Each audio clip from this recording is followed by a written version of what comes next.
always figured my end would come in some backwater dive bar or face down in a swamp, not standing before an alien queen with fangs longer than my forearm, being told I was about to become her royal consort.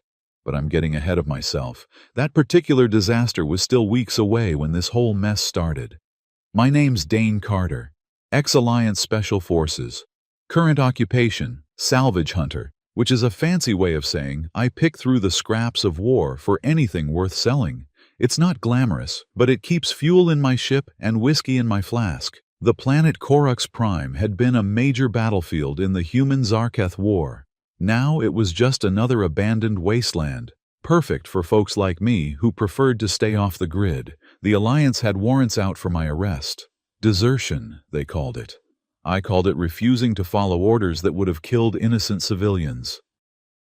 "Milo, environmental scan," I barked at my companion as we trudged through knee-deep muck. "Atmospheric toxicity at acceptable levels.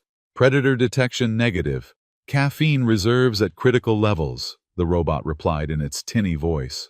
Milo wasn't much to look at, just an old AI core I'd salvaged and stuffed into a repurposed coffee maker. He brewed a decent cup and watched my back. In my line of work, that was all the friendship a man needed. "We'll find you some beans after we check out that wreckage," I promised, pointing to the twisted hunk of metal protruding from the swamp ahead. The bioscanners had picked up traces of Zarketh tech, the stuff sold for premium prices on the black market. As we approached, I felt that familiar tingle at the base of my skull. Battlefield instinct. Something wasn't right. "Milo, full spectrum scan. Detecting minimal power signatures and, wait, organic lifeform detected. Small. Zarketh genetic markers present." I drew my plasma cutter, heart hammering. The Zarketh weren't supposed to be here anymore. The 8-foot-tall alien warriors had retreated to their homeworlds after the peace treaty. They were nightmares made flesh, reptilian humanoids with enough strength to tear a man in half and enough intelligence to build interstellar empires. "Hostile?" I whispered, unable to determine. Size indicates juvenile specimen. I approached cautiously, boots squelching in the mud. The wreckage was definitely Zarketh design, organic curves melded with metallic components. Some kind of escape pod. That's when I heard it. A soft, pained whimper. Pushing aside a panel of twisted metal, I saw it. A small Zarketh, no bigger than a human toddler. It was curled up, trembling. Purple blood oozed from a gash across its scaled back. Its eyes, all 4 of them, were barely open, glowing a faint gold in the gloom. "Shit," I muttered. Alliance protocol was clear. Terminate any Zarketh encountered in human-controlled space.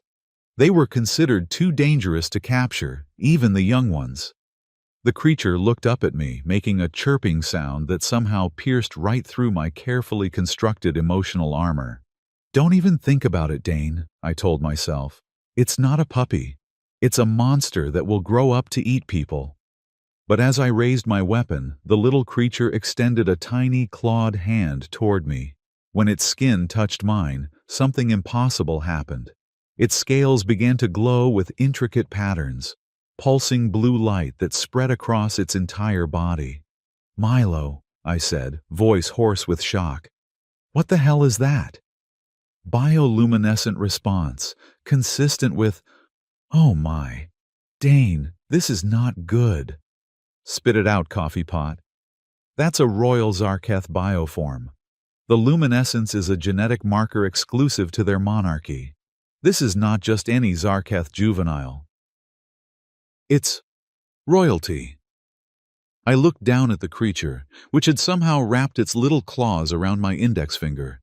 Its wounds were severe. It wouldn't survive without medical attention. I should have walked away, should have put it out of its misery, should have done anything except what I actually did. "Milo, prep the medbay." "Dane, this course of action is inadvisable on approximately 17 different levels." I scooped up the creature, which immediately nestled against my chest with a sound almost like purring. "Yeah, well, add it to my list of bad decisions." As I carried the alien child back to my ship, I had no idea I was walking straight into an interstellar incident that would change the course of history for two species. Or that in a few weeks I'd be engaged to its mother. The little monster bit me the moment I tried to clean its wounds. Son of a!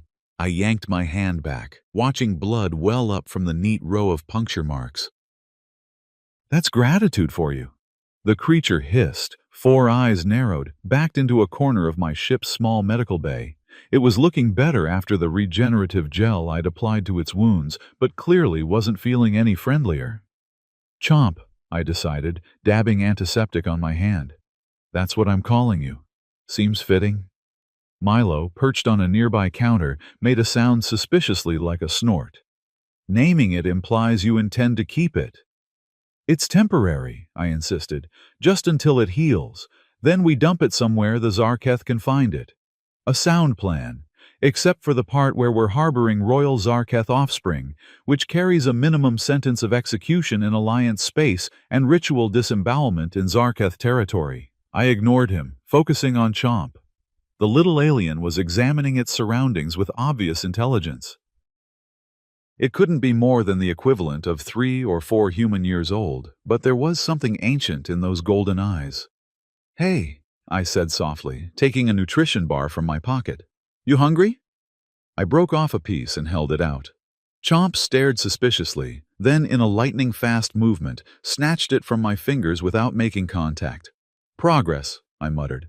Over the next few days, a routine developed. I'd feed Chomp, try to communicate, and get bitten for my troubles. Milo would remind me of all the laws I was breaking. I'd ignore him and pour another coffee, rinse and repeat. But something changed on the 5th day. I woke to find Chomp sitting on my chest, staring at me with unblinking eyes. Morning, monster, I grunted, expecting it to scurry away as usual. Instead, it reached out one clawed hand and patted my stubbled cheek. Pa, I froze. What did you just say? Pa, it repeated, looking pleased with itself. Chomp's pa. I sat bolt upright, sending the creature tumbling into my lap. Milo, it talked. Of course it talked, Milo replied from the doorway. Zarketh are highly intelligent, with accelerated language acquisition compared to humans.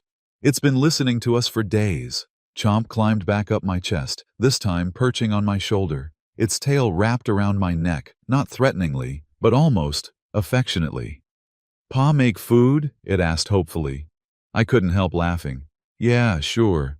Pa make food. As I prepared breakfast, protein gruel for me, raw synthesized protein cubes for Chomp, Milo hovered nearby, his processor whirring with obvious concern.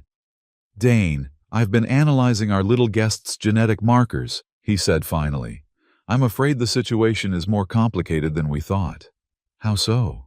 This isn't just any royal offspring.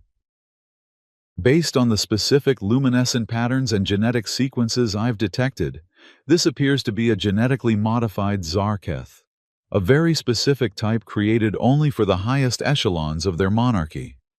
I looked at Chomp, happily gnawing on a protein cube. What are you saying?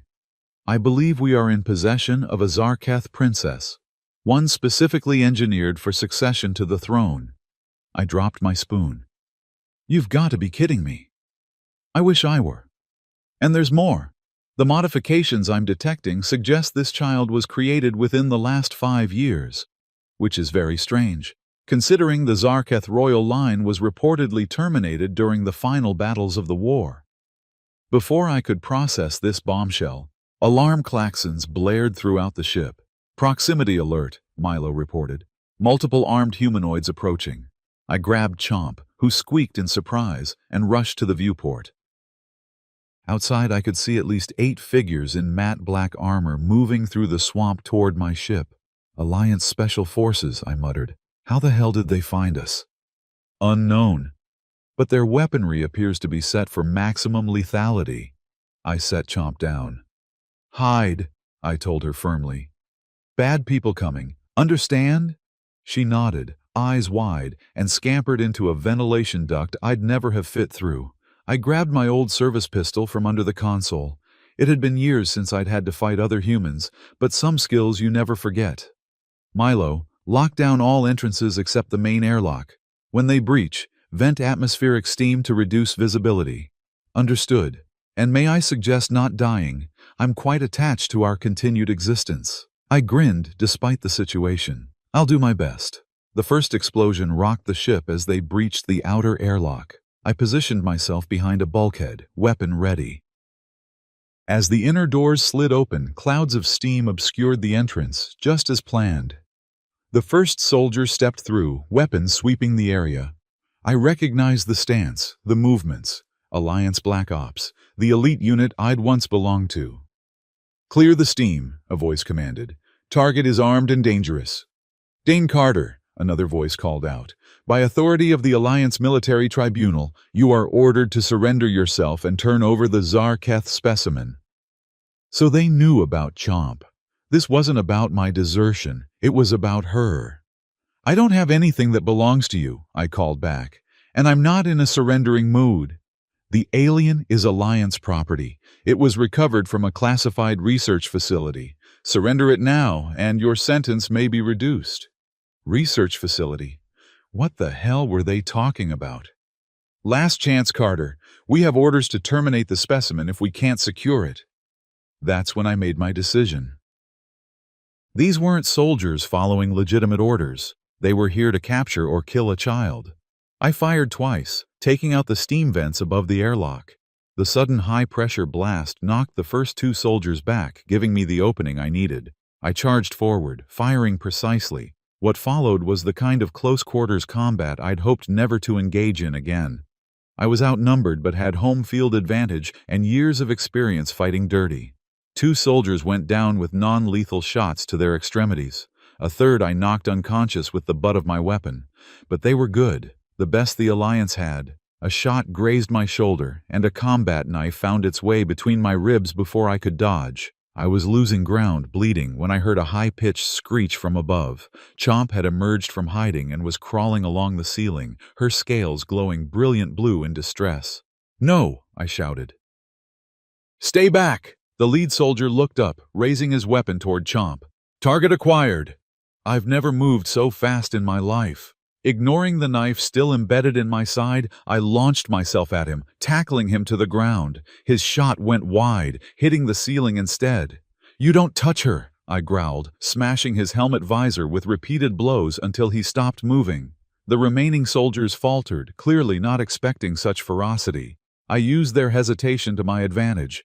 "Get off my ship," I snarled, standing protectively beneath where Chomp clung to the ceiling. "Next one who moves gets a plasma bolt between the eyes."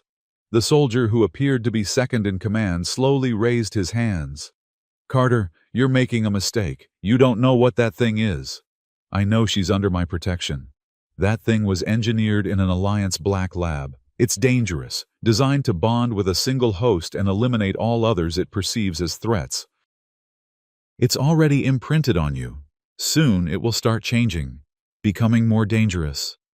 I kept my weapon steady. "You've got 5 seconds to grab your wounded and leave." The soldier's expression hardened behind his damaged helmet.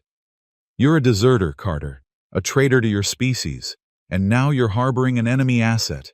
There's nowhere in the galaxy you can hide from us." 5, 4. They backed away, dragging their unconscious comrades. At the airlock, the leader paused. "The Zarketh will kill you too, once they find out you have it. You've chosen death either way." After they'd gone, I collapsed against the bulkhead, the adrenaline fading and pain taking its place. Chomp dropped from the ceiling onto my lap, chirping in distress. "Pa hurt," she said, touching the knife still in my side with gentle claws. "I'll be okay, kiddo," I managed, though I wasn't entirely convinced. Milo activated the medical drone, which hovered over to begin treatment. "That was unnecessarily heroic," he commented. "Yeah, well." I winced as the drone extracted the knife. "Couldn't let them take her. The soldier's claims about her creation, don't want to hear it," I cut him off. "Whatever she is, wherever she came from, she's just a kid." Chomp curled up against my uninjured side, her scales still glowing faintly. "Chomp, stay with Pa," she declared. As the drone administered painkillers and my vision began to blur, I found myself making a promise I had no business making. "Yeah," I murmured, putting a hand on her small head. Pa's not going anywhere. I had no idea how impossible that promise would be to keep.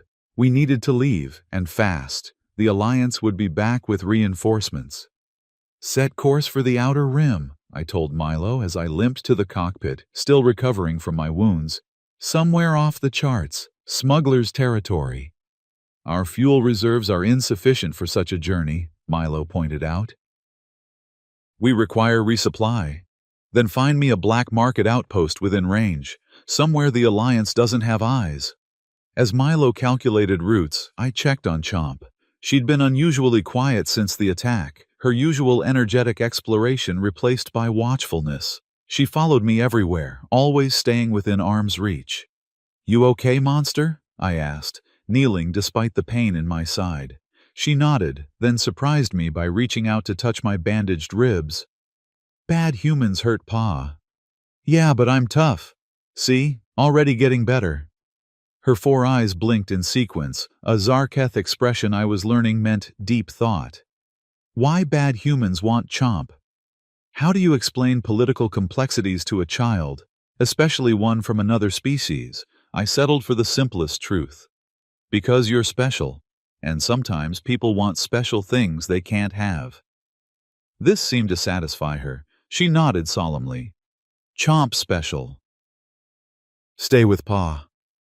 That's right. I ruffled the crest of scales on her head, something I'd discovered she enjoyed. Now want to help me fly this bucket of bolts? Her eyes lit up, quite literally, the golden irises glowing brighter. Chomp fly ship! I lifted her onto my lap at the pilot's seat, letting her put her little claws on the control yoke.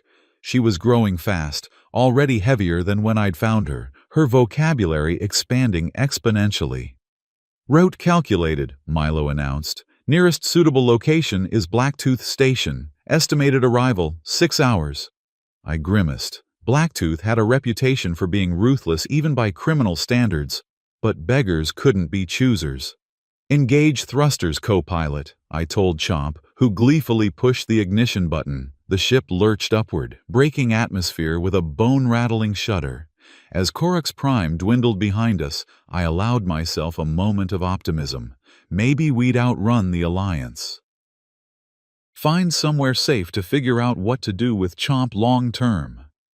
That optimism lasted exactly 4 hours and 26 minutes. Dane! Milo's voice cut through my half-doze.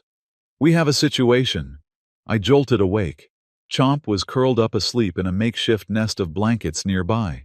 What kind of situation? Massive gravitational anomaly detected ahead, consistent with a large vessel emerging from hyperspace. My blood ran cold. Alliance cruiser? Negative. Energy signature is Zarketh. I stared at the view screen as it resolved to show the emerging shape. It wasn't just a Zarketh ship. It was a Zarketh dreadnought, a massive vessel the size of a small city, bristling with bioorganic weaponry that could reduce my little ship to atoms. How the hell did they find us? I whispered. Chomp stirred in her sleep, her scales beginning to pulse with blue light. The intensity increased as the Zarketh ship drew nearer. I believe we have our answer, Milo said quietly. She appears to be broadcasting a subspace signal through her bioluminescence, some kind of homing beacon encoded in her royal genetics. Before I could process this betrayal, our communication system crackled to life. A deep, resonant voice filled the cockpit, speaking perfect but heavily accented English. Unidentified vessel, you are in possession of property belonging to the sovereign dominion of Zarketh. Power down your systems and prepare to be boarded. Any resistance will result in your immediate destruction. I looked at Chomp, still sleeping peacefully. Property? Is that how they viewed their own children? Milo, open a channel. Dane, diplomatic relations are not your strong suit. Just do it. The comm light blinked green. I took a deep breath. This is Dane Carter. I'm not looking for trouble. I found an injured Zarketh child and provided medical care. She's safe and healthy. If she belongs with your people, I'm willing to discuss transfer, but I want assurances she won't be harmed. There was a long pause. Then the voice returned, sounding surprised. The child lives? Verification required. Transmit visual confirmation. I hesitated, then nodded to Milo, who activated the internal camera focused on Chomp's sleeping form. Her scales still pulsed with blue light, but now a pattern of gold had emerged along her spine, something I hadn't seen before. The silence that followed was unnerving. Finally, the voice spoke again, but not to me. I could hear it addressing someone else, the words shifting to the clicking, hissing language of the Zarketh. Then, in English, "Prepare for royal boarding party. Any act of aggression toward Her Majesty will result in the destruction of your vessel and prolonged execution rituals for all occupants." Her Majesty, were they sending their queen to collect one lost child? Milo, what are my options here? Logistically speaking, zero. We cannot outrun them. We cannot fight them. Surrender with dignity is our only viable choice. I moved to wake Chomp, but as I touched her shoulder, her eyes snapped open, all four suddenly alert and focused on the view screen showing the massive Zarketh vessel. "Mother," she said simply. A massive docking tube extended from the dreadnought, connecting to our airlock with mechanical precision. I could feel the vibration as it sealed against our hull. "Chomp," I said urgently, "do you know what's happening? Who's coming?" She nodded, suddenly looking both excited and apprehensive. "Queen comes, mother of all, Red Claw." "Your mother is the Zarketh Queen?" I asked, my mind reeling. "All mothers, all daughters, Red Claw rules." Her explanation made little sense to me, but there was no time to clarify. The airlock hissed open. I stood protectively in front of Chomp as heavy footsteps approached. First came four Zarketh warriors, each nearly 8 feet tall, clad in living armor that seemed to pulse and shift with their movements. Their scales were midnight black, eyes burning red. Each carried what looked like a spear, but was undoubtedly much more lethal. They formed a perfect square, facing outward, creating a protected space in their center. And into that space stepped the most terrifying and magnificent being I'd ever seen. She was taller than her guards, her scales a deep crimson that caught the light like burnished metal. A crest of what looked like crystalline spines rose from her head, forming a natural crown. Unlike the 4 eyes of the guards and Chomp, she had 6, arranged in a pattern across her regal face, all glowing with golden fire. Most striking of all were her claws, longer than combat knives, and the same deep red as her scales, but tipped with what looked like actual metal, bioorganic weapons grown from her own body. This was Queen Zarethka the Red Claw, ruler of the Zarketh Dominion, architect of wars and peacemaker to galaxies, and she was staring at me with an intensity that made me feel like a bug about to be squashed. "You," she said, her voice resonating in my chest, "are the human who claimed our lost heir?" Before I could answer, Chomp darted out from behind me with a happy chirp. "Mother!" she called, running toward the Queen. The guards tensed, weapons twitching, but the Queen raised a single clawed hand, stopping them. She knelt, her massive frame still dwarfing the child, and examined Chomp with all 6 eyes. "The royal pattern manifests," she confirmed, touching the golden markings on Chomp's spine. "The bloodline lives." Then she looked up at me, her expression unreadable. "Explain, human. How came you to possess the last daughter of the sovereign line?" I told her everything, finding the escape pod, healing Chomp's wounds, the Alliance attack. As I spoke, I realized how insane it all sounded. I'd gone from deserter to salvager to alien child caretaker to whatever the hell I was now. The Queen listened without interruption. When I finished, she rose to her full height.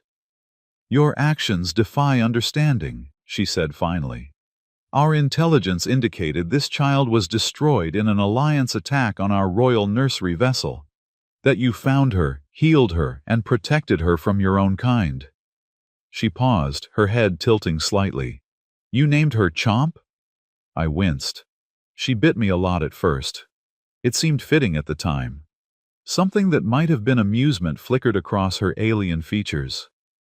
"Her true name is Zara Vex Cathal Mordenka, 7th seed of the Eternal Clutch, bearer of the future crown." Yeah, that's a bit of a mouthful for bedtime stories, I admitted, then immediately regretted my informality. But instead of disemboweling me on the spot, the queen made a sound that took me a moment to recognize as laughter, a rumbling, clicking noise that seemed to surprise even her guards. "The child appears bonded to you," she observed as Chomp scampered back to hide partially behind my legs, peeking out at the intimidating royal party. "We've been through a lot together," I said, resting a hand on Chomp's or Zara Vex's head. "Pa saved Chomp," the little alien declared proudly. "Pa fights bad humans." The queen went utterly still. "What word did you use, young one?" Chomp looked confused. "Pa," she repeated, pointing up at me. "Chomp's pa." The guards let out collective hisses of shock. The queen's eyes narrowed to slits of golden fire. "You taught her to call you this?" she demanded, her voice suddenly dangerous. "No, she just started saying it on her own. I didn't—" "She named you," the queen interrupted. "In our tongue, the one who is named Pa by royal offspring is—" She stopped, seeming almost at a loss for words. "Is what?" I prompted, a sense of dread building. One of the guards leaned toward the queen, whispering something in their language. She hissed sharply in response, but the guard persisted. Finally, she turned back to me. "By the ancient laws of the Zarketh, unchangeable even by royal decree, the one named Pa or Ma by a royal hatchling becomes the legal and biological mate of the hatchling's birthgiver." I blinked, certain I'd misunderstood. "I'm sorry, what?" "You have been claimed as my consort," she stated flatly. "The child has invoked the ritual of naming. It is irreversible." "Whoa, wait." I held up my hands. "There must be some mistake, some cultural misunderstanding. I'm human. This can't be legal." "The laws of succession transcend species," she replied implacably. "They were established eons before we encountered your kind." Chomp looked between us, clearly sensing the tension, but not understanding its cause. "Pa and mother angry?" The queen's expression softened slightly as she regarded the child. "No, young one, your mother is adjusting to unexpected developments." One of the guards stepped forward. "My queen, this is unprecedented. A human cannot be royal consort. The council will never accept—" "The council does not dictate to me," she cut him off with a growl that made the guard step back. "The laws are clear. The naming has occurred. Whether convenient or not, this human is now bound to the royal bloodline." She turned those 6 golden eyes back to me, and I could swear I saw a hint of wicked amusement there. "Congratulations, Dane Carter. You are to be wedded to the Queen of the Zarketh Dominion. I suggest you prepare yourself accordingly."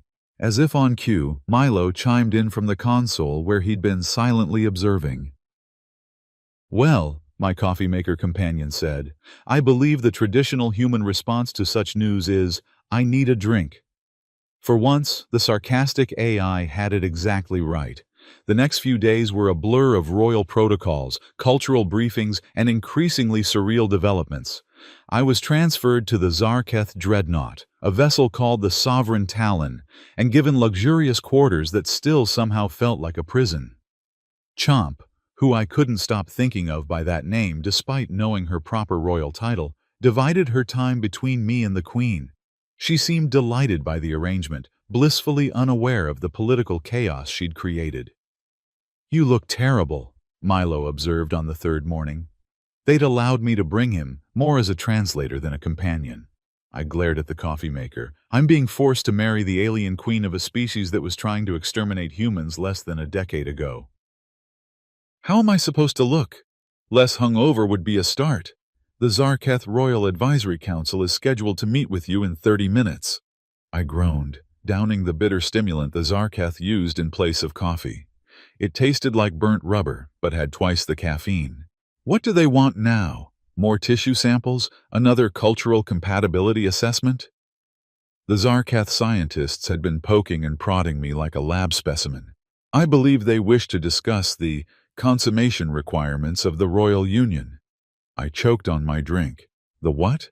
Among the Zarketh, Royal marriages must be physically sealed within their equivalent of a lunar cycle. There are apparently very specific rituals. Stop. I held up a hand. Just stop. This isn't happening. I'm not actually going to marry the queen. This is all some diplomatic game until they figure out how to get around their ancient laws. Milo's processor whirred skeptically. The Zarketh take their traditions quite seriously, and Queen Zarethka has been surprisingly accommodating. That was true, and it puzzled me. The fearsome Red Claw, terror of the battlefield, had been almost courteous. She'd personally explained aspects of Zarketh culture to me, ensured my comfort, and spent hours discussing Chomp's development during her time with me. A chime at the door interrupted my thoughts. Instead of the expected guards, Queen Zarethka herself entered, ducking her head slightly under the doorframe. I scrambled to my feet, still not sure of the proper etiquette. "Your Majesty, this is unexpected."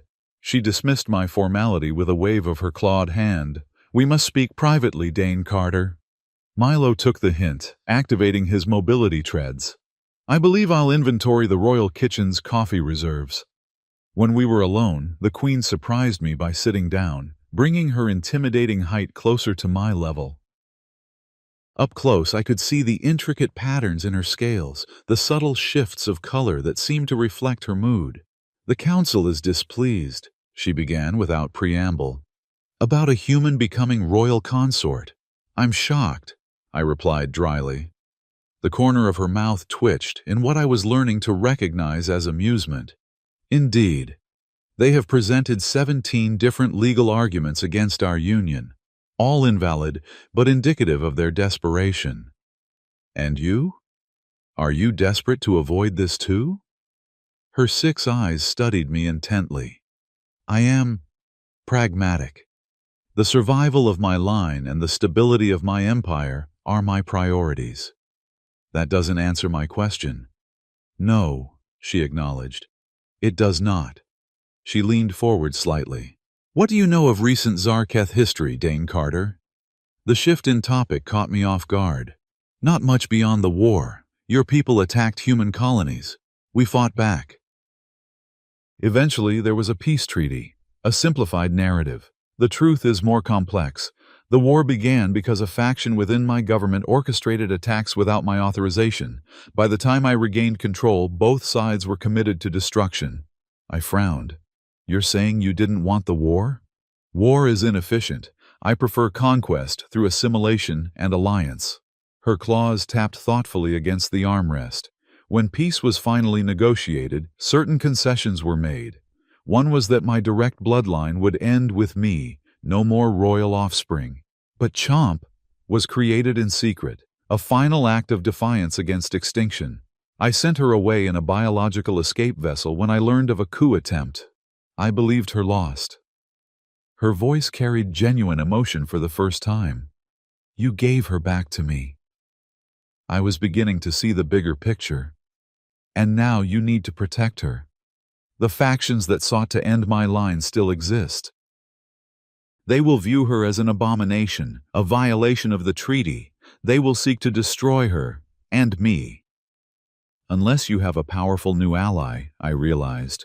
"A human consort changes the political equation." She inclined her head, the crystal spines of her crown catching the light. "A union between our species, formalized at the highest level, would rewrite our relationship with humanity. Those who wish for renewed conflict would lose support. So, I'm a political tool." "You are an opportunity," she corrected. "One I did not seek, but now recognize the value of. The question is whether you are capable of recognizing it as well." Before I could respond, alarms blared throughout the ship. The Queen rose in a fluid motion, suddenly every inch the warrior ruler. "Security breach," she hissed, scales shifting to a darker crimson. "Report," she commanded, activating a communication device on her wrist. A guard's voice responded in Zarketh language. The Queen's expression darkened further. "What's happening?" I demanded. "Alliance forces have breached our outer defenses," she replied grimly. "They demand the return of their property, both you and the child." My blood ran cold. "How did they find us?" "Unknown. but they threaten military action if we do not comply." Her eyes narrowed. "They claim you stole classified bioweapons from their research facilities." "That's a lie. I found Chomp in a Zarketh escape pod." "A pod that may have been captured and repurposed," she suggested. "The Alliance has been experimenting with our biotechnology for years." More alarms sounded, these with a different pitch. The Queen hissed in what sounded like genuine concern. "Internal security breach. We have infiltrators aboard." She moved toward the door, then hesitated. "Come, the child must be protected." I didn't need to be told twice. Whatever political games were happening, Chomp was in danger. We raced through corridors that seemed to pulse with organic life, the Queen's guards falling in around us as we moved. Zarketh crew members scrambled to battle stations, the ship transforming from royal residence to war machine. "Where is she?" I asked as we entered a massive chamber that appeared to be some kind of throne room. "The royal nursery is adjacent to my private chambers. This way." As we crossed the ornate space, the lights suddenly dimmed. Emergency illumination cast eerie shadows across the biological architecture. "Power systems compromised," a guard reported. "Security protocols failing." The Queen snarled, her claws extending to their full, lethal length. "Protect the approaches. Nothing reaches the nursery." I drew the weapon they'd allowed me to keep, more a gesture of goodwill than an actual concession, given how little damage it could do to Zarketh physiology. We had almost reached the far doors when they burst open. 6 figures in the same Black Ops armor I'd faced on my ship charged in, weapons raised. "Target acquired," one called. "Queen and the deserter. Primary objective in adjacent chamber." They'd come for Chomp. What followed was chaos. The Queen moved with shocking speed for her size, tearing into the attackers with primal fury.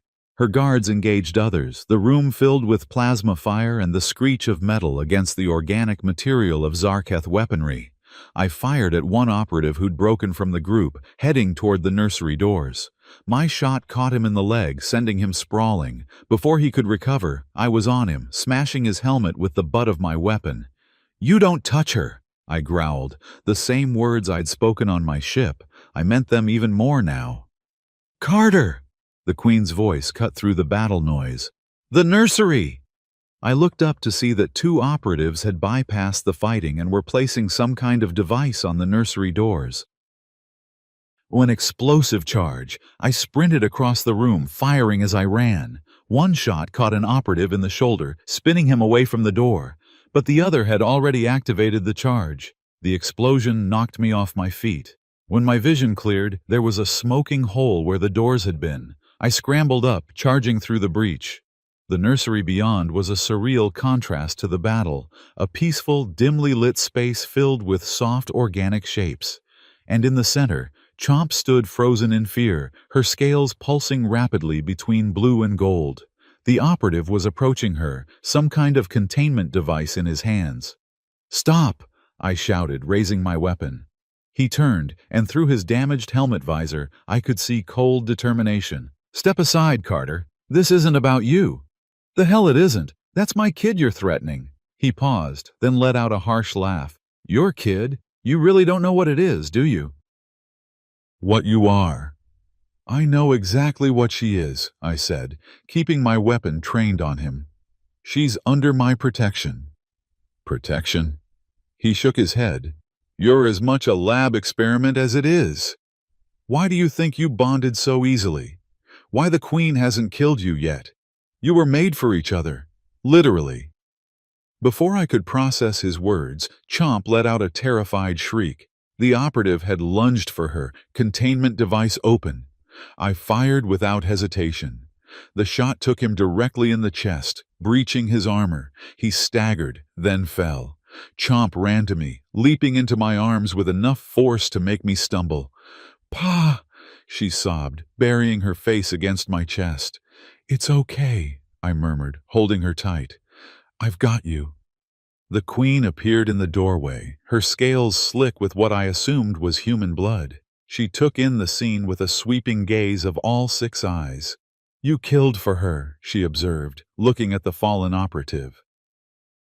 "I told you," I said simply. She's under my protection. Something shifted in the Queen's expression. Respect, perhaps, or recognition. We have repelled the attack, she informed me. Their vessel retreats, but this is only the beginning. I nodded, still holding Chomp. What did he mean? About me being a lab experiment? About us being made for each other? The Queen's expression turned unreadable. Later, now we must secure the ship and prepare for the joining ceremony. Joining ceremony? After all this, you still want to go through with the marriage? Now more than ever, she said firmly. Our enemies have shown their hand. They fear our alliance, which means it is exactly what we must pursue. As she turned to issue orders to her guards, I looked down at Chomp, who had fallen asleep in my arms, exhausted by fear and excitement. Whatever the truth was about my connection to her and the Queen, one thing was certain: I would do whatever it took to keep her safe. Even if it meant becoming the consort to the most dangerous being in the galaxy. The royal wedding preparations proceeded at a frantic pace. The attack had galvanized the Queen's supporters and silenced many of her critics. Nothing united the Zarketh like an external threat. I spent most of my time with Chomp, keeping her close after the near abduction. She seemed to have bounced back from the trauma with the resilience of youth, but I noticed she grew anxious whenever I was out of sight. You make a surprisingly competent father, Queen Zarethka commented, finding us in one of the ship's arboretums. Chomp was chasing what looked like bioluminescent butterflies through the alien foliage. Thanks, I think. The Queen settled beside me on a bench formed from living wood. In the 5 days since the attack, we'd developed a cautious rapport. I was still wary of her. She was, after all, the most powerful Zarketh alive and capable of disemboweling me with a casual swipe. But I'd also glimpsed moments of something almost like humanity in her. The ceremony will take place tomorrow, she informed me. My scientists have adapted the biological components to accommodate your physiology. I suppressed a shudder. The wedding involved some kind of biological merging that I still didn't fully understand. There's something you're not telling me, I said directly. About me, about why Chomp bonded with me so quickly. She was silent for a long moment, watching her daughter, our daughter I supposed, playing innocently among the strange plants. What do you know of your origins, Dane Carter? She finally asked. The question caught me off guard. Not much. Orphaned young, raised in Alliance care facilities, enlisted as soon as I was old enough. And before the orphanage, your parents died in a colony attack. One of the first Zarketh raids. I gave her a pointed look. Your people killed them. She didn't react to the accusation. Did you ever undergo genetic testing in the Alliance military? Standard procedure. They said I had some genetic anomalies, but nothing that affected performance. I frowned. Why? Instead of answering, she extended one of her hands toward mine. May I? Hesitantly, I placed my hand in her much larger one. Her scales were smooth and surprisingly warm. With her other hand, she produced a small device and pressed it against my palm. There was a slight sting. What are you? Confirming a theory. The device projected a holographic display showing what looked like complex genetic sequences. She studied them intently, then nodded as if confirming something she already suspected. 23 years ago, she began. During the early conflicts between our species, both sides engaged in experimental programs. Biological weapons, enhanced soldiers, genetic modifications, most failed. A cold feeling spread through my chest. What are you saying?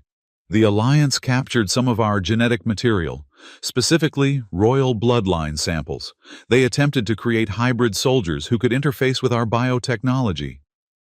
I pulled my hand away. That's insane. I'm human. Primarily, yes, but approximately 8% of your genetic structure contains modified Zarketh royal markers, specifically engineered to be compatible with direct royal bloodline.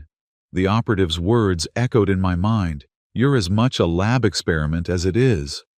That's why Chomp bonded with me, I realized. Why she started calling me Pa. She sensed the genetic similarity. The Queen inclined her head. And why the naming took hold so powerfully. Your genetic structure recognized hers as compatible, triggering the ancient biological protocols our monarchy evolved over millennia. I stood up, needing to move. So this whole thing, the marriage, the political alliance, it's all based on some sick experiment the alliance conducted? Does the origin matter more than the outcome? She countered. You care for the child. She adores you. And our union could end centuries of conflict between our species. But it's built on a lie. Is it? She rose as well, her imposing height forcing me to look up. Tell me, Dane Carter, when you look at her, she gestured toward Chomp, do you see a lie? When you risked your life to protect her, was that deception? I followed her gaze to where Chomp had noticed our serious conversation and was now watching us with concern. No, I admitted. That part's real. Then perhaps we build on that truth, rather than dwelling on the circumstances that brought us here. Before I could respond, Milo approached, hovering on his mobility treads. Pardon the interruption, Your Majesty Dane, but I've completed the analysis you requested. The Queen nodded. Proceed.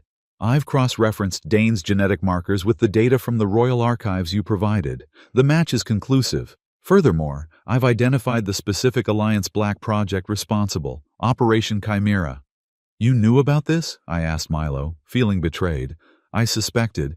Your unusual compatibility with Zarketh biotechnology has been evident since you first interacted with Chomp, but I required access to the Royal Genetic Database to confirm. Why didn't you tell me? Would you have believed me? Milo countered. Without evidence, without context. You barely accepted you were bonding with a Zarketh child, let alone that you shared genetic material with her species. He had a point. I wouldn't have believed it. There's more, Milo continued. The Alliance attack was not random. According to communications I intercepted, they've been tracking you since your desertion, not primarily for your military crimes, but because you're one of the only surviving subjects of Operation Chimera. When you bonded with the princess, it triggered genetic markers they've been monitoring.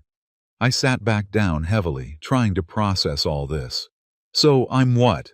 Some kind of human Zarketh hybrid? A walking science experiment? You are Dane Carter, the Queen said firmly. A warrior who protected my daughter when I could not. The rest is merely context for how you came to be that man. Chomp, sensing the tension, came running over. She climbed into my lap with practiced ease, looking up at me with those 4 golden eyes. Pa sad? She asked, touching my face with gentle claws. I managed a smile. No, kiddo, just thinking. She looked between me and the Queen. Mother and Pa friends now? The Queen made that rumbling, clicking sound of amusement. Something like that, young one. Chomp beamed, her scales glowing bright blue with happiness. Good. Family together. Family. The word hit me harder than I expected. I'd been alone for so long. A deserter, a fugitive, a man without connections. Now, through the strangest possible circumstances, I had... what? A daughter. A fiancé who happened to be an alien queen. A coffee maker with an attitude problem. It was absurd. And yet, looking at Chomp's trusting face, I couldn't bring myself to reject it. Tomorrow's ceremony, I said to the Queen. What exactly does it involve? She seemed pleased by the implicit acceptance. A biological linking, nothing too invasive for your physiology. We've adapted the process. It creates a hormonal and pheromonal bond recognized by all Zarketh as a legitimate royal union. And after? What would my role be? Officially, royal consort, advisor to the throne. Parent to the heir. She hesitated, then added, in practice there is flexibility. We would define the parameters together. It was the most uncertain I'd seen her, the mighty red claw, actually acknowledging room for negotiation. I have conditions, I said. Name them. Chomp's safety comes first, always, and I want the truth about what happened to my parents. If they really died in a Zarketh attack, or if that was another Alliance lie. She nodded. Acceptable. What else? Milo stays with me, with full access to your databases and systems. Granted, with standard security protocols. I took a deep breath. And I want to work toward actual peace between our species. Not just a political alliance, but something real. No more experiments. No more proxy wars. No more treating each other as monsters. The Queen studied me for a long moment. Then, to my surprise, she extended her hand, not to shake, but palm up, in a gesture of vulnerability I'd never seen from a Zarketh. "On this," she said, "we are aligned." I placed my hand in hers, acutely aware of Chomp watching us with bright-eyed interest. "Then I guess we have a wedding to prepare for."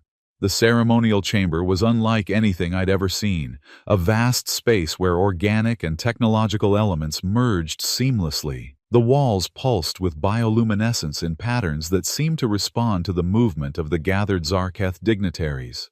I stood at the center of it all, dressed in a combination of human formal wear and adapted Zarketh ceremonial armor. The hybrid outfit was symbolic, much like me, I supposed. Milo hovered nearby, serving as both translator and moral support.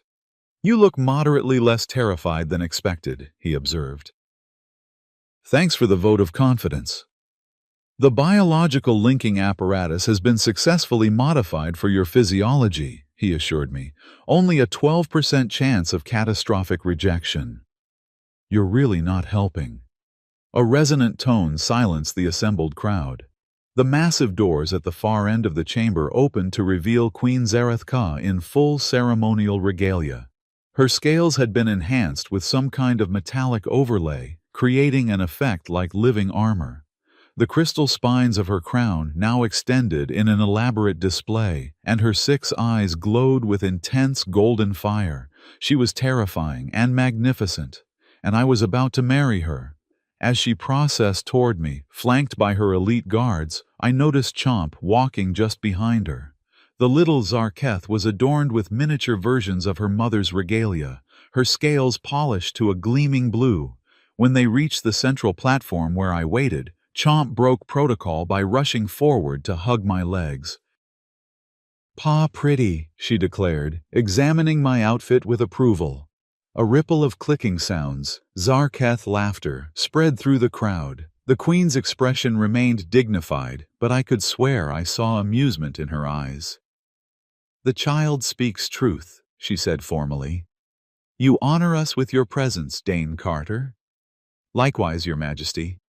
The ceremony began with rituals I barely understood, proclamations in the Zarketh language, presentations of symbolic objects, bioluminescent displays from the royal guards. Throughout it all, Chomp remained by my side, occasionally whispering explanations that made more sense to her than to me. Finally, the moment arrived for the biological linking. A strange apparatus emerged from the floor, part altar, part medical device. It featured 2 recessed areas clearly meant for the Queen and me to place our hands. "The joining of blood and scale," announced the Zarketh officiant, "through which 2 become connected in the eyes of ancestors and descendants alike." The Queen stepped forward, placing her massive hand in one depression. She looked at me expectantly. This was it, the point of no return. I could still walk away, though away would mean into the vacuum of space given my current situation. But as I looked at Chomp's hopeful face, at the Queen's unexpectedly vulnerable expression, at the assembled Zarketh waiting to see if peace was possible, I knew there was only one choice. I placed my hand in the second depression. Immediately, organic tendrils wrapped around both our wrists. Not painfully, but firmly. The apparatus began to glow, pulsing in rhythm with the Queen's bioluminescence. I felt a sharp sting, then warmth spreading up my arm. The sensation wasn't unpleasant, more like the buzz of good whiskey, but concentrated and intensified. The Queen's eyes widened slightly, suggesting she felt something similar. "The biological protocols accept the union," the officiant declared. "The genetic resonance is harmonious." As the tendrils retracted, I felt different. I couldn't put it into words, but something had changed at a fundamental level. When I looked at the Queen, I could somehow sense her presence more keenly, as if a new awareness had been added to my perception. "It is done," she said softly. "We are joined." The assembled Zarketh erupted in a combination of roars, hisses, and stamping that I assumed was their version of applause. Chomp jumped up and down in excitement. "Family! Family!" The celebration was interrupted by a massive explosion that rocked the entire ship. Alarm klaxons blared as the lights flickered. "Multiple hull breaches detected," announced a voice over the communication system. "Unknown attackers, boarding in progress." The Queen immediately shifted from ceremonial mode to battle commander. "Secure the royal family," she ordered. "All warriors to defense positions." Guards surrounded us, ushering us toward a protected exit. As we moved, I caught a glimpse of combat breaking out at the main doors, black armored figures fighting against the Zarketh warriors. "Alliance Special Forces," I muttered. "But how did they get past the ship's defenses?" "Treachery," the Queen hissed. "Internal assistance." We hurried through corridors that seemed to be sealing themselves behind us, the ship's organic components responding to the threat. Chomp clung to my hand, her scales pulsing with fear. "It's okay," I assured her. "We'll get you somewhere safe." "Not safe," she whispered. "Bad humans want Chomp." The Queen led us to what appeared to be a command center, a secure room with view screens showing the battle raging throughout the ship. "Status?" she demanded of a Zarketh officer. "Alliance forces breached at 6 points simultaneously. Internal sabotage of defensive systems. We have contained 5 breaches, but 1 team has penetrated to the royal level." "Their target?" "Unknown, my Queen. But they are moving toward this position." I looked at the tactical displays, recognizing the Alliance attack patterns. "They're after Chomp," I realized. "This is a targeted extraction." The Queen snarled, her claws extending. "They will not take her." "No, they won't," I agreed. "But we need to move her. This is the obvious protective location. They'll concentrate their forces here." She studied me for a moment, then nodded. "You know their tactics. Where would you hide her?" I considered. "Somewhere they wouldn't expect, not a secure room. They'll check all of those, somewhere ordinary." "The Arboretum," she decided. "It connects to maintenance tunnels too small for adult Zarketh or armored humans." "Perfect. I'll take her there. I will accompany you." "No," I said firmly. "You're needed here. The ship is under attack. Your people need their Queen leading the defense." She hesitated, clearly torn between her roles as mother and ruler. "I'll protect her with my life," I promised. "You know I will." After a tense moment, she relented. "Take 2 guards. Go through the secondary corridors." I knelt to Chomp's level. "We're going to play a game of hide and seek, okay? Very quiet, very still." She nodded solemnly. "Hide from bad humans." "That's right. And your mother will come find us when it's safe." The Queen touched Chomp's head in a gesture of affection, then looked at me. Through our new biological connection, I could sense her concern and her trust. "Go," she said. "I will end this threat." With 2 massive Zarketh guards flanking us, Chomp and I slipped out through a hidden entrance. We moved quickly through narrow service passages, the guards barely fitting in the confined space. We had almost reached the Arboretum when an explosion tore through the corridor ahead of us. The guards moved instantly to shield us, but the blast knocked all of us off our feet. Through the smoke, I saw black armored figures advancing. The guards recovered quickly, charging forward to engage them. The confined space worked against the Zarketh warriors' size, but also prevented the Alliance soldiers from using their ranged weapons effectively.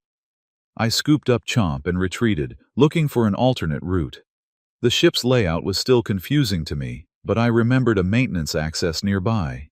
"This way," I whispered, carrying Chomp toward a small hatch I'd noticed earlier. Before we could reach it, a figure stepped out from an intersecting corridor. He wore the same black ops armor as the others, but his helmet was off, revealing a face I recognized. "Commander Vask," I said coldly. "Carter." He smiled without warmth. "And the specimen." How convenient. Vask had been my commanding officer in the Special Forces, the one who'd given the order I refused to follow, the reason I'd deserted. "She's not a specimen," I said, setting Chomp down behind me. "She's a child." "It's a bioweapon," he corrected. "One of several we've been tracking, and you, our missing hybrid soldier, bonded to it exactly as the simulations predicted." I kept one hand on Chomp, feeling her trembling. What do you want? To complete the mission. The Alliance needs that creature and you to perfect the next generation of hybrid soldiers. The war isn't over, Carter. It just went quiet for a while. It's over for me, I told him. And you're not taking her. He sighed theatrically. Always the idealist. That's why the genetic modifications never fully took in you. Too much conscience. He drew a weapon. I don't need you alive to study your DNA. The child, however, needs to be breathing.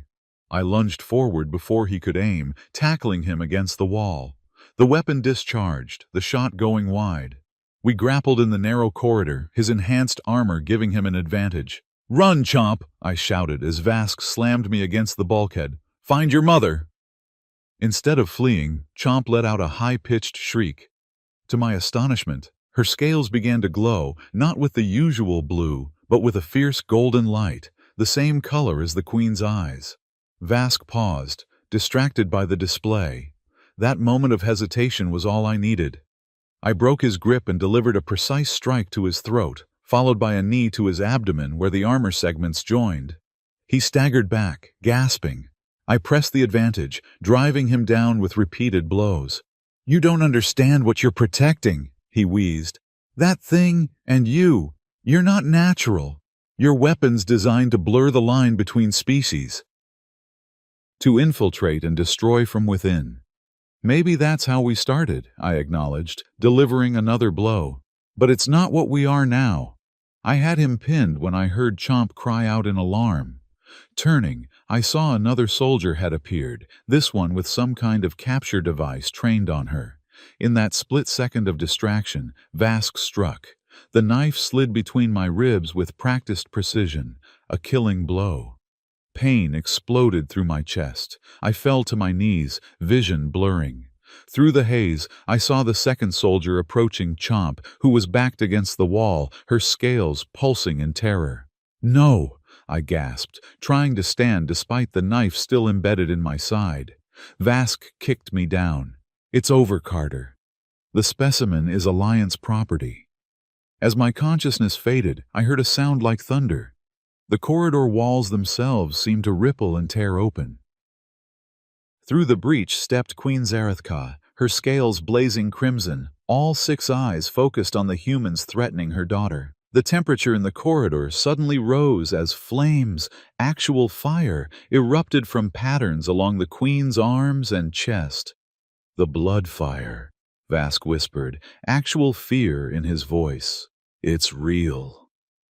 The Queen roared, a sound that seemed to shake the very structure of the ship.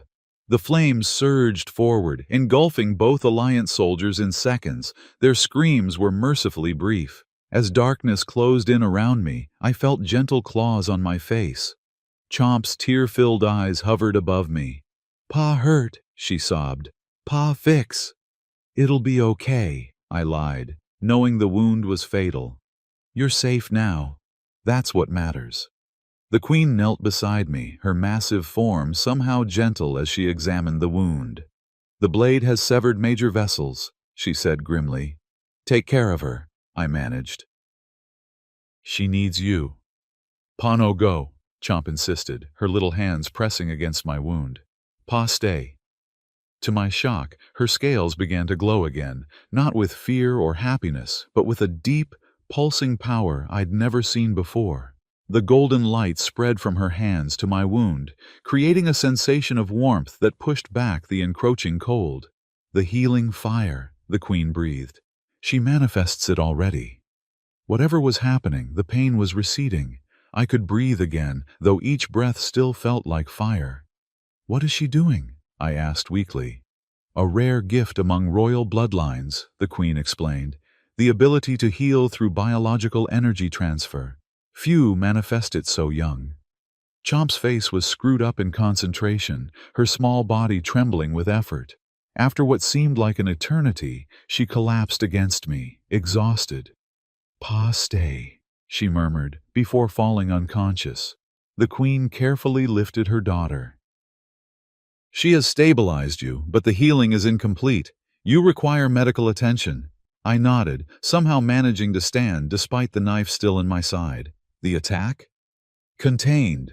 The traitors who aided them have been identified. Her expression was grim.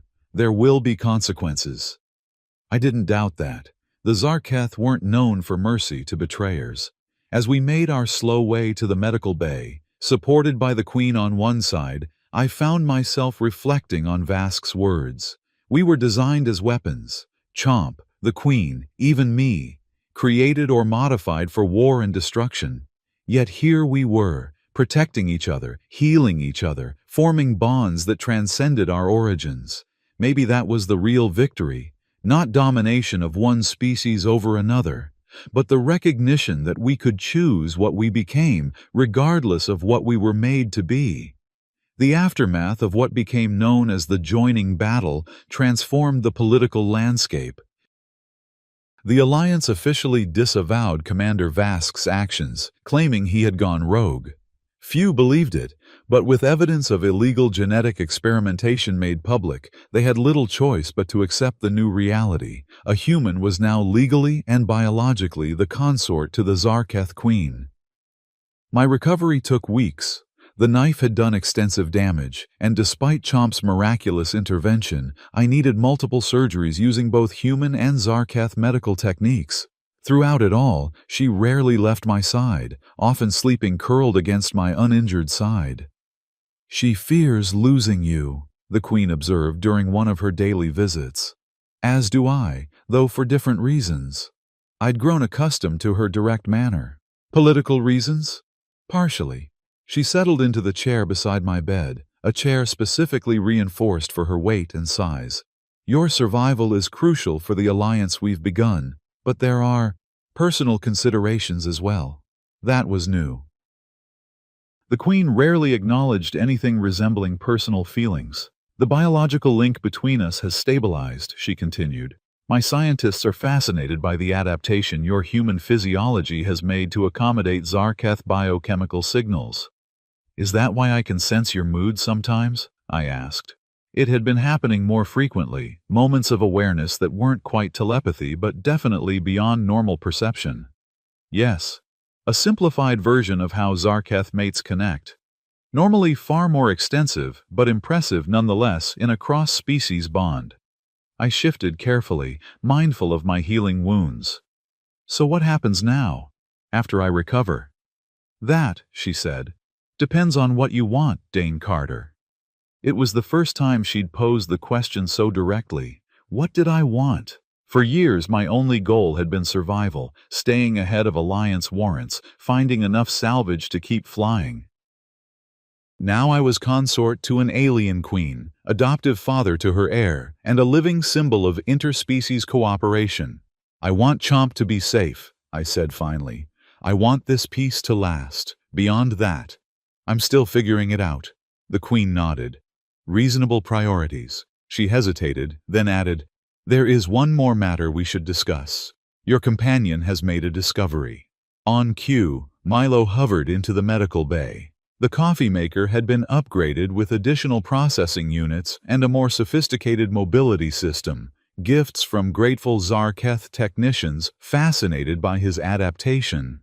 "Ah, the patient is awake. Excellent. I have completed my analysis of the data recovered from Commander Vask's personal devices." "And?" I prompted. "I believe I have identified your origins, Dane. Your parents were not killed in a Zarketh attack, as you were told." They were Alliance scientists, specifically lead researchers on Project Chimera. The revelation hit like a physical blow. My parents created me as an experiment? Not precisely, Milo clarified. They were attempting to create medical applications for Zarketh genetic material, regenerative therapies, primarily. The military applications came later after initial success with you. I don't understand. You were born with a congenital condition that would have been fatal within months. Your parents used experimental Zarketh gene therapy to save you. When the military discovered the success, they took over the project, and you. The Queen watched me intently as I processed this. "Your beginning was not as a weapon, but as an act of love," she observed. "Much like my daughter, created in defiance of those who would end our line. Somehow, that made it both better and worse. What happened to them? My parents? They resisted when the military tried to weaponize their research, Milo said gently. There was an incident. They did not survive. You were told the cover story about a Zarketh attack and placed in Alliance care. I closed my eyes, absorbing the truth. My entire life had been built on lies, but not the ones I'd expected. Thank you, I said to Milo, for finding out. You deserve to know. He bobbed slightly in what I'd come to recognize as his version of a nod. There is one other detail you might find significant. The specific Zarketh genetic material used in your treatment came from the royal bloodline, specimens captured during early skirmishes. The Queen leaned forward. My bloodline. Indeed, Your Majesty. Genetically speaking, Dane shares more with you than random chance could account for. Approximately 8% of his DNA is derived from the same lineage as yourself and Princess Zaravex. So when Chomp recognized me, I began. She was recognizing family, the Queen finished, on a genetic level so fundamental even a child could sense it. The man who was meant to be, Milo added. According to Zarketh legend, the one who would unite bloodlines and bring balance. I shook my head in disbelief. That's a lot to put on a salvage hunter with a questionable past. Legends rarely conform to expectations, the Queen said with surprising gentleness. Yet here we are, human and Zarketh, joined by circumstance and biology, with a child who bridges both worlds. As if summoned by our conversation, Chomp came bounding into the medical bay, having apparently escaped her tutors again. She climbed onto the bed with practiced ease, careful to avoid my injured side. Pa better? She asked hopefully. Getting there, monster, I ruffled the crest on her head. Thanks to you. She beamed with pride, then noticed the serious atmosphere.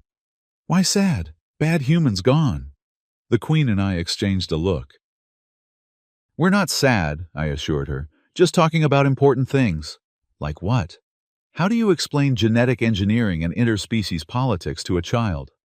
But Chomp had proven remarkably perceptive for her age.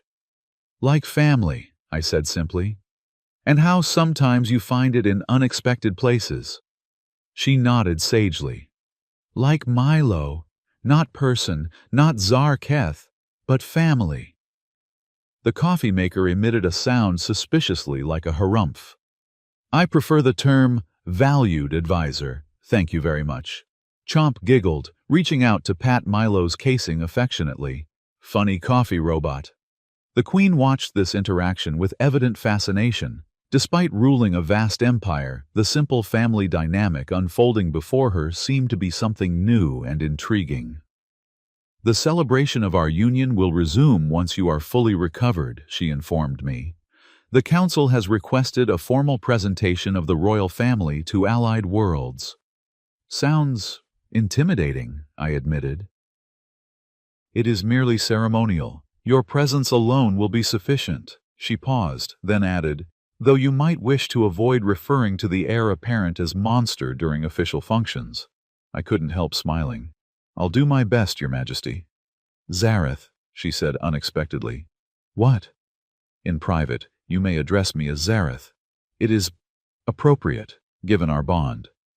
It was the first time she'd offered anything resembling personal intimacy. I nodded, testing the name. Zareth. Thank you. Chomp looked between us with obvious approval. Family, she declared again, settling comfortably between us on the bed. The Queen, Zareth, placed one massive hand gently on her daughter's head, then extended her other toward me. I took it, feeling that strange connection pulse between us. Yes, she agreed. Family. 6 months later, I stood at the observation deck of the Royal Palace on Zarkalix Prime, the Zarketh homeworld. Behind me, dignitaries from a dozen species mingled, celebrating the formal alliance between humanity and the Zarketh Dominion. I'd healed completely, though I still carried the scar where Vask's knife had struck, a reminder of what we'd overcome. My position as royal consort had evolved into something more substantial than I'd expected. Zareth valued my perspective as a bridge between species, and I found myself increasingly involved in diplomatic matters. "Contemplating the void again?" Milo asked, hovering beside me. He'd received yet another upgrade, his coffee maker form now enhanced with diplomatic translation protocols and defensive capabilities that would have made his original designers faint. "Just thinking about the journey," I replied. "From deserter to diplomat, not exactly what I planned. Life seldom follows our expectations. I, for instance, never anticipated evolving from a simple beverage dispenser to chief advisor to the human Zarketh royal family." I smiled. "You do make the best coffee in 2 empires, though." "A talent I maintain with pride." The massive doors at the far end of the chamber opened and conversations hushed as Queen Zarethka entered. She moved with characteristic grace, acknowledging the assembled dignitaries with regal nods. Behind her came Chomp, or Princess Zaravex, as she was formally known, walking with newfound poise.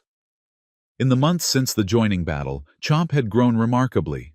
She was taller, her scales developing more complex patterns, her vocabulary expanding in both human and Zarketh languages. The genetic modifications that made her royal bloodline special were manifesting in accelerated development and the occasional display of abilities like the healing fire she'd used to save me.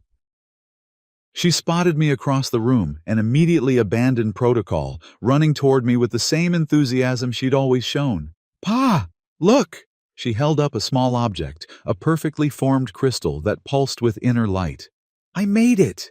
I knelt to examine her creation. "That's amazing, monster. How did you do it?" "Focused my energy, like Mother taught." She demonstrated by holding her claws together, her scales glowing briefly. "It's for you." I accepted the gift, genuinely touched. "I'll keep it always." Zareth approached more sedately, though I could sense her amusement through our bond. "The princess continues to excel in her biological control lessons," she informed me, "though protocol during state functions remains a challenge." "Can't imagine where she gets that from," I quipped. The queen's eyes glimmered with mirth. "Indeed." The human ambassador approached, bowing respectfully to the royal family. "Your Majesty, Your Highness, Consort Carter. The treaty is ready for final approval." This was the culmination of months of negotiation, a formal peace treaty that went beyond the previous uneasy truce. It established trade relations, cultural exchanges, and mutual defense agreements between humans and Zarketh. As we moved toward the ceremonial signing table, I felt the weight of history around us. 2 species that had once sought each other's extinction, now forging a future together. The ambassador presented the document, both a digital version and an organic Zarketh record embedded in living material. Zareth signed first, her claws leaving precise marks in both formats. I followed, adding my signature beside hers. "It is done," she declared. "Let this mark the true beginning of peace between our peoples." Applause and the Zarketh equivalent, that strange combination of hisses and stamping, filled the chamber. Chomp looked up at me, her golden eyes bright with excitement. "We made history, Pa," she said seriously. "You're the one making history, kiddo," I told her. "Zareth and I just helped set the stage." The celebration continued into the night. As it wound down, Zareth, Chomp, and I retreated to the private royal quarters, a vast suite of rooms that somehow managed to accommodate both Zarketh and human preferences. Chomp had fallen asleep, curled up in her specialized bed that mimicked the nest-like structures Zarketh children preferred. Zareth and I stood watching her, a moment of peaceful coexistence that would have seemed impossible a year earlier. "She grows stronger each day," Zareth observed. "The royal genes express themselves fully. And the human ones? Less visible but present. Her empathy, her adaptability. These have human echoes." I nodded, thinking about the strange confluence of events and genetic manipulation that had brought us to this point. "Do you ever wonder if we were all just fulfilling some program coded into our DNA? If all of this was predetermined by whoever created Project Chimera and your royal genetics?" Zareth considered the question with characteristic thoroughness. "Biology provides potential and predisposition," she said finally. "But choice shapes outcome. You could have left her in that swamp. I could have executed you rather than accept the naming. We chose differently." She was right, of course. Whatever forces had shaped our genetics, our decisions had shaped our destiny. "There is something I wish to show you," she said suddenly. "Something few outside the royal bloodline have seen." Intrigued, I followed her through a hidden passage in the royal chambers, descending into the bedrock of the palace itself. The walls here were ancient, carved with symbols I couldn't decipher. "The Hall of Ancestry," Zareth explained, "where the genetic memory of our species is preserved." The passage opened into a vast chamber filled with what looked like glowing trees, living structures that pulsed with bioluminescence similar to Chomp's scales. "Each structure contains the biological essence of a royal generation," she explained. "Not merely records, but living memory." She led me to a particular formation near the center, one that glowed with unusual intensity. "This is new," she said, "created when our biological link formed." I approached cautiously. As I drew near, the structure's light shifted, responding to my presence. Within its translucent tissues, I could see patterns that somehow reminded me of both DNA helixes and computer code.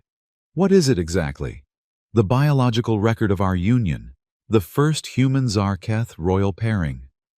She placed her hand against the structure, and it pulsed in response. "And this," she indicated a smaller formation growing from the main trunk, "is Zaravex. Our daughter. Our daughter."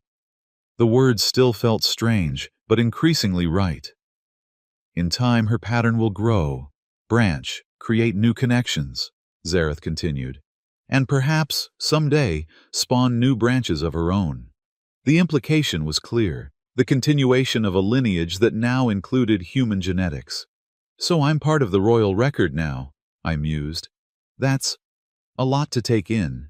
"You have been part of it since the moment you touched our daughter in that swamp," Zareth said. "The recognition was immediate, on a genetic level too fundamental for conscious awareness. What followed was merely the unfolding of what was already written in our combined biology." "Destiny?"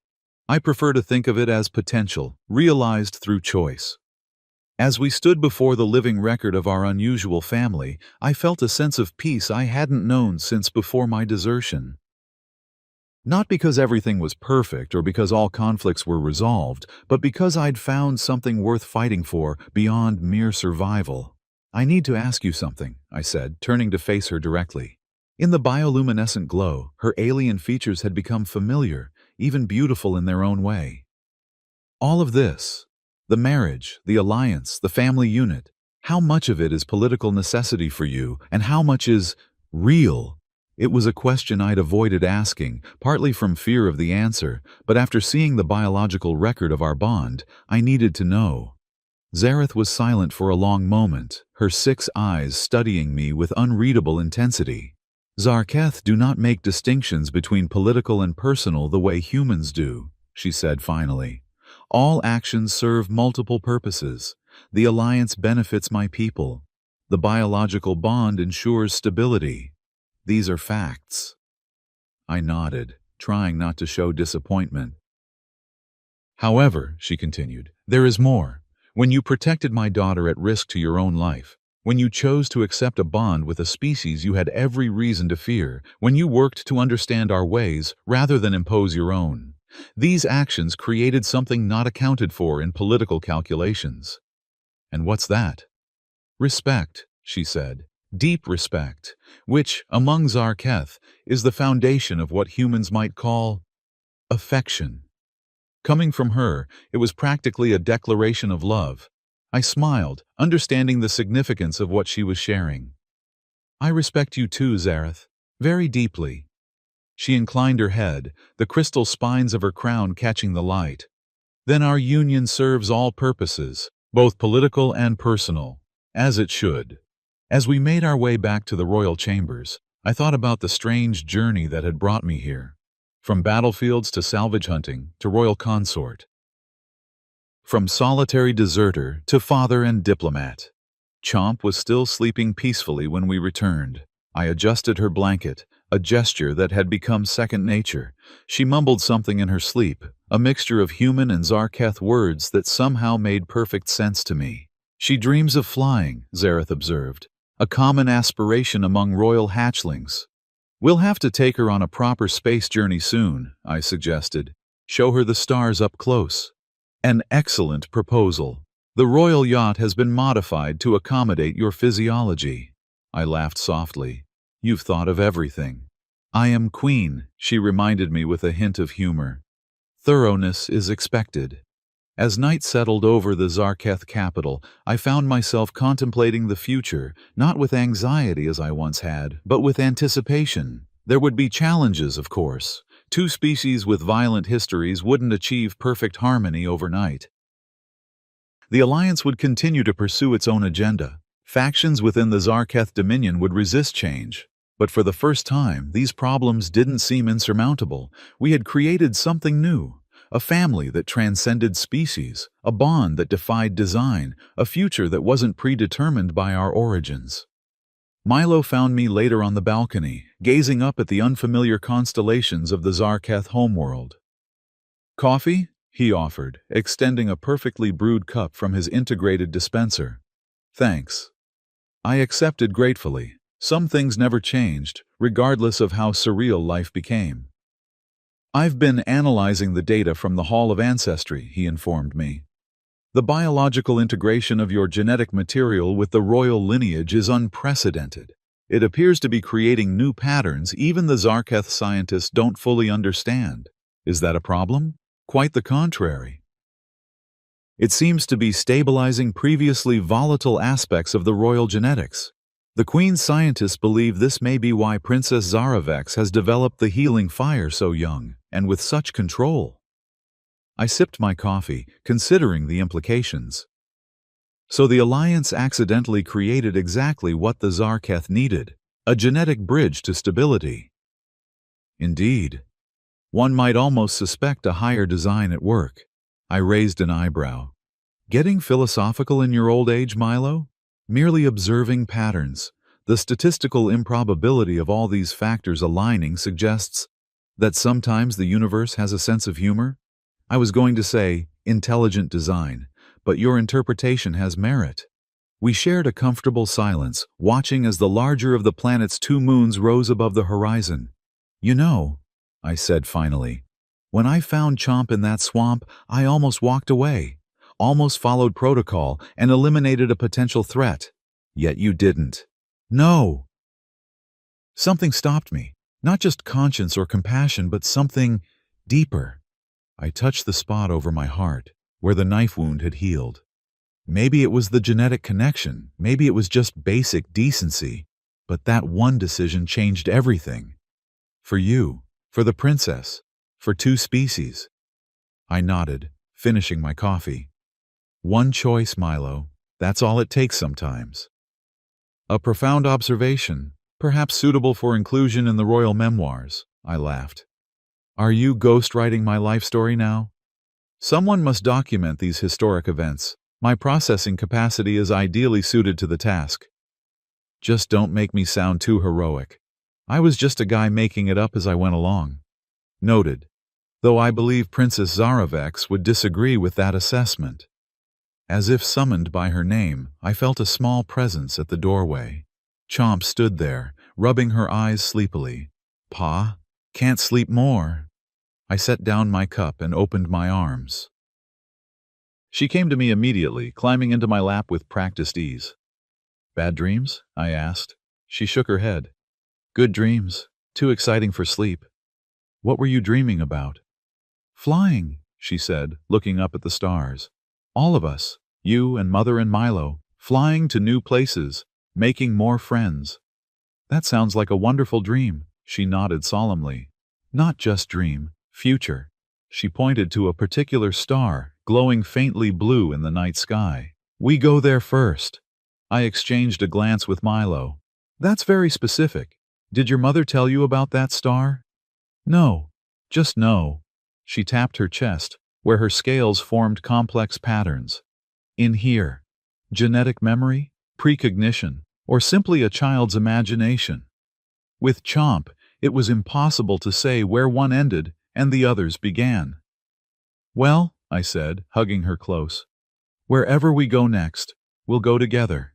She smiled, leaning against my chest contentedly. "Always together." Family.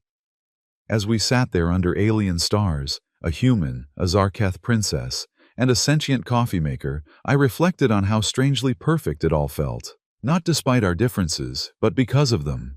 We had each been created for one purpose, but had chosen another. We had been designed as weapons, but had become builders instead. In the end, perhaps that was the greatest victory of all, not conquering another species, but transcending the limitations of our own creation, becoming more than the sum of our genetic parts, creating a future limited only by choice, not design. "Pa?" Chomp's voice was sleepy again. "Yes, monster?" "Happy." I smiled, holding her close as she drifted back to sleep. "Me too, kiddo. Me too." And beneath the stars of a world I'd once considered enemy territory, with an alien child sleeping trustingly in my arms and the biological connection to her mother humming gently in my awareness, I knew it was true. Despite all odds, despite origins steeped in conflict and manipulation, we had found our way to something genuine, something that felt, against all reason and logic, like home. The end.